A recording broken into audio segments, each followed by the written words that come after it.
Alors, qu'est-ce qu'on voit là? Là, on voit des plans d'exécution. Donc, ce sont des plans très détaillés. Vous voyez, avec les plans d'électricité, une cotation très détaillée, sur lesquels on a construit une maquette. Alors, à quoi ça sert la maquette? Ça, c'est ce qu'on appelle une maquette d'étude. Eh bien, ça permet d'avoir un document 3D en temps réel.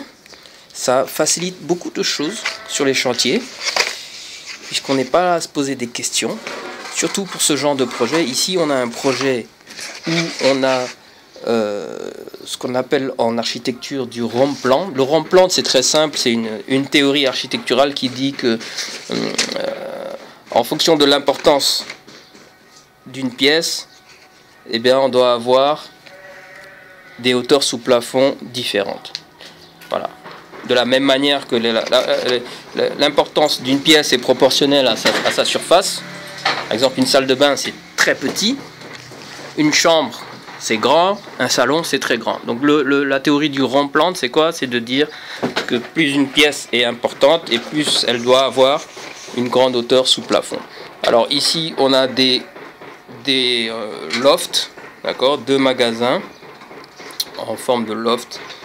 Bon, le loft, c'est du logement, c'est un ancien local commercial double hauteur qui a été transformé en logement. Donc là, c'est pas vraiment des lofts, c'est encore des magasins.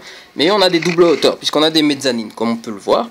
Et de l'autre côté du bâtiment, on a une hauteur sous plafond ordinaire, d'accord, qui fait autour de 3 mètres, 2,89 mètres. Voilà. Quand on a quelque chose comme ça, donc on regarde un peu ce que ça donne en terrasse. Sur les terrasses, vous voyez qu'il faut un escalier.